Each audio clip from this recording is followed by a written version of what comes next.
Hello दोस्तों, ये कहानी वास्तविक जीवन पर आधारित सच्ची घटना है, जिसमें एक युवा लड़का जो 19 साल में ही अपना खुद का बिजनेस शुरू कर देता है और दुनिया को दिखा देता है, अगर कोई अपने सपनों पे ध्यान केंद्रित करता है, तो उससे उन तक पहुंचने से कोई नहीं रोक सकता, चाहे कितने भी मुश्किलें क्यों ना है। यह एक Thailand drama biographical movie the billionaire. तो मूवी की शुरुआत में एक टॉप नाम का लड़का, जिसकी उम्र सिर्फ 19 साल है, वो बैंक मैनेजर के सामने बिजनेस के लिए लोन लेने को बैठा हुआ दिखाई देता है।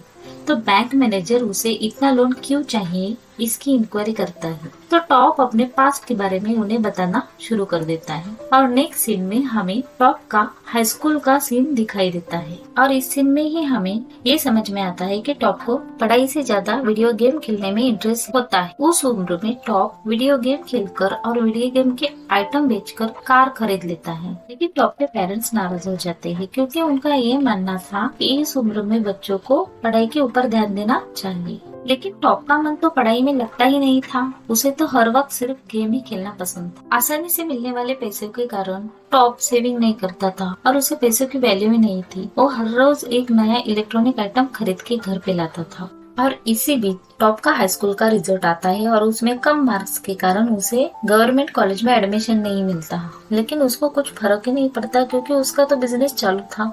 एक दिन टॉप के पेरेंट्स उसे प्राइवेट कॉलेज में एडमिशन लेने के लिए कहते हैं, लेकिन इसी बीच घर के फाइनेंशियल प्रॉब्लम के बारे में बात करते हुए टॉप पेरेंट्स को सुनता है। लेकिन चाहकर भी वो उनकी हेल्प नहीं कर सकता था, क्योंकि उसका गेमिंग अकाउंट ब्लॉक हो चुका था, जिसपे वो गेम खेल के और आइटम बेच के इनकम करता था। और वैसे भी उसका सेविंग तो कुछ नहीं था, इसकी वजह से वो पेरेंट्स को हेल्प नहीं कर सका। लेकिन अपने पेरेंट्स की हेल्प करने की उसने ठाने ली थी। इसके वजह से उसके पास जो भी कुछ बैलेंस सेविंग थी, उसके साथ डीवीडी प्लेयर रीसेल करने के लिए वो दुकानदार के पास जाता है, लेकिन दुकानदार भी उसे फंसाता है। इसकी वजह से वो पूरा टूट जाता है और उसकी ये हालत देख के पेरेंट्स उसे पैसे देके प्राइवेट कॉलेज में एडमिशन लेने के लिए कहते हैं। लेकिन वो मना कर देता है, क्योंकि वो अपने परेशान पेरेंट्स पे निर्भर नहीं रहना चाहता था।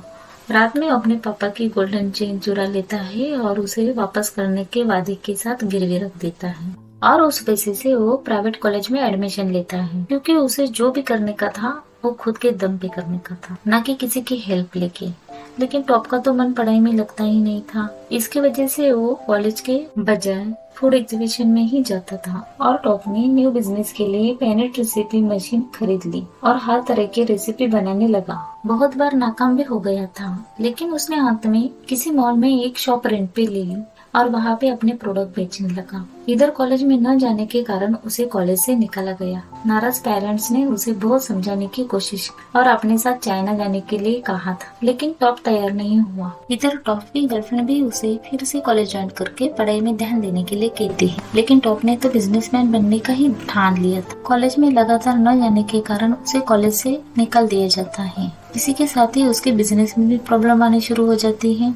मूंगफली पकाने की प्रक्रिया से निकलने वाला धुआं मॉल को प्रदूषित करता है। इसकी वजह से आखिरकार उन्हें अपना बिजनेस बंद करना पड़ता है। टॉप के पेरेंट्स उसे फिर से चलाने की रिक्वेस्ट करते हैं, लेकिन टॉप को ये मंजूर ही नहीं था, क्योंकि उसे तो खुद का बिजनेस शुरू करने का था और इसके साथ ही अपने परिवार के ऊपर जो बैंक लोन है वो चुकाने का था। लेकिन थोड़े दिनों में ही बैंक के लोन के कारण उनका घर भी बैंक सील कर देती है। उसी वक्त उसकी गर्लफ्रेंड उसे मिलने आती, जो पहले से ही उस पे नाराज थी, क्योंकि उसने बहुत दिनों से उसके मैसेज का रिप्लाई नहीं किया था। टॉप गर्लफ्रेंड को घर लेके जाते वक्त उसकी गर्लफ्रेंड उसे सीवीड खाने को देती है और उसका टेस्ट टॉप को बहुत पसंद आ जाता है और उसी के साथ ही उसे नया बिजनेस का आइडिया मिल जाता है। वह एक प्रोफेसर से मिलता है और उनसे इन्फॉर्मेशन निकलता है कि तले हुए सीवीड को पैकेजिंग कैसे की जाए ताकि वो बहुत दिनों तक यूज किया जाए। प्रोफेसर उसे बताती है पैकेज से ऑक्सीजन वैक्यूम करके और बैक्टीरिया को मारने के लिए उन्हें वैक्यूम मशीन का इस्तेमाल करना पड़ेगा। अपना नया बिजनेस शुरू करने के लिए वो पुराने बिजनेस का सामान बेच के नए बिजनेस के लिए सामान खरीदता है। बहुत बार कोशिश करने के बाद भी सीवीड से बनाई गई रेसिपी कड़वी हो जाती थी। फिर भी टॉप ने हार नहीं मानी।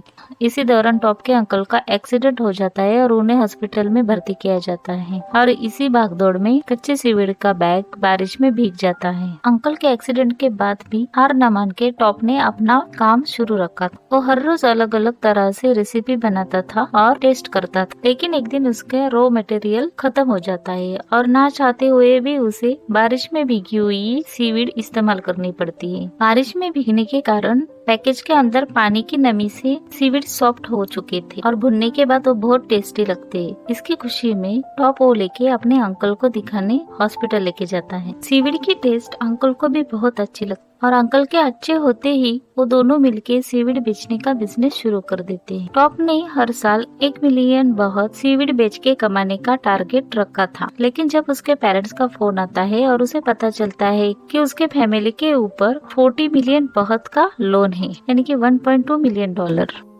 ये बात सुन के टॉप हताश हो जाता है, लेकिन कुछ मोटिवेशनल स्पीच सुनने के बाद फिर से नई उम्मीदों के साथ अपने बिजनेस को बढ़ाने में लग जाता है। जब टॉप 7-Eleven में विजिट करता है तो उसे समझ में आता है कि वो अपना प्रोडक्ट का सेल बढ़ाने के लिए उसका प्रोडक्ट यहाँ पे बेच सकता है। इसके लिए टॉप नेक्स्ट डे 7-Eleven के ऑफिस में विजिट करता है और वहाँ के डायरेक्टर को अपना प्रोडक्ट दिखाता है, लेकिन डायरेक्टर को उसका प्रोडक्ट पसंद नहीं आता क्योंकि उसके प्रोडक्ट की पैकेजिंग अच्छी नहीं थी और महंगे भी बहुत। टॉप को हताश देख के उसकी गर्लफ्रेंड उसे अपने पेरेंट्स से पैसे मांगने के लिए कहती है, लेकिन टॉप की ईमानदारी के कारण वो उसे लेने से इनकार करता है। अपने प्रोडक्ट के पैकेजिंग में सुधार लाने के लिए टॉप डिजाइनर के पास जाता है, लेकिन डिजाइनर को टॉप के प्रोडक्ट का नाम बहुत पसंद आता है, जो कि ताओ के नोई, जिसका अर्थ है युवा बिजनेसमैन। इसके बाद टॉप प्रोडक्ट के पैकेजिंग में चेंज करके नेक्स्ट डे 7-Eleven के ऑफिस में जाता है,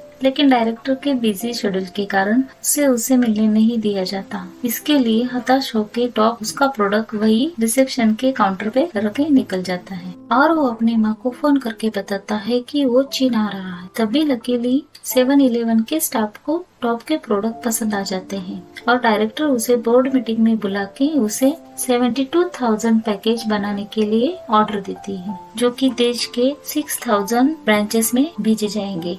लेकिन डायरेक्टर इसके साथ उसे ये भी बताती है कि उसके फैक्ट्री का निरीक्षण किया जाएगा, क्योंकि उसकी फैक्ट्री कितनी क्लीन है ये देखनी भी जरूरी थी।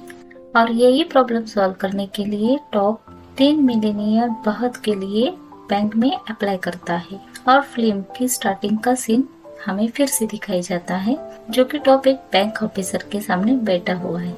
टॉप के पास्ट के बारे में सुन के बैंक मैनेजर इम्प्रेस होता है, लेकिन टॉप की झोली में फिर से निराशा ही आ जाती है, क्योंकि टॉप अभी सिर्फ 19 साल का है और इसके साथ ही उसके फैमिली के ऊपर बहुत बड़ा लोन है। इसकी वजह से बैंक मैनेजर उसकी हेल्प नहीं कर सकता था और उसे लोन देने के लिए वो तैयार नहीं होता। नए बिजनेस के लिए लोन न मिलने के कारण टॉप अपने पेरेंट्स की ओल्ड शॉप यूज करता है, जो कि बैंक जब्त करने वाली है, और अपनी गाड़ी बेच के नए एम्प्लॉय ज्वाइन करता है।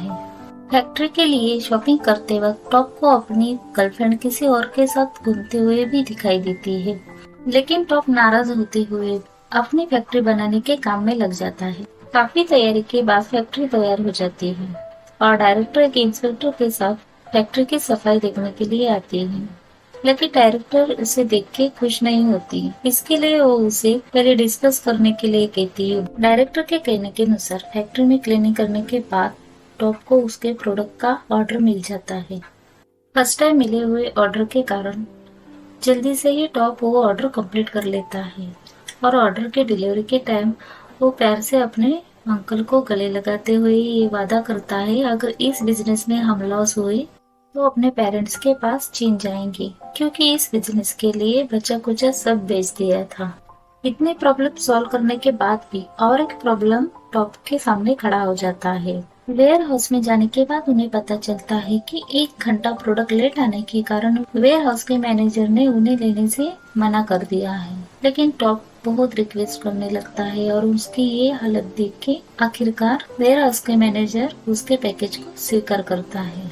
और इस खुशी में टॉप अपने पेरेंट्स को फोन लगाता है और उन्हें बताता है कि वो अभी थाईलैंड में रहने को आ सकते हैं और मूवी के अंत में हमें ये दिखाई देता है कि 2 साल में ही 7-11 के हेल्प से टॉप ने अपने पेरेंट्स के ऊपर जो 40 मिलियन बहुत का लोन था वो क्लियर करके अपना घर वापस लिया है और 2010 में अपने नए फैक्ट्री के लिए 400 मिलियन लोन के लिए बैंक में अप्लाई किया है। और हमें ये भी दिखाई जाता है कि टॉप के पास अभी 2500 एम्प्लॉय काम करते हैं। इसके साथ ही वो 7-11 के 6000 ब्रांचेस में अपना प्रोडक्ट बेचता है। इसके साथ ही साउथ कोरिया में उसका सीवीड का अपना खुद का बागान है और 26 वर्ष के आयु में ही टॉप ने 155 मिलियन बहत का उत्पादन कर लिया है।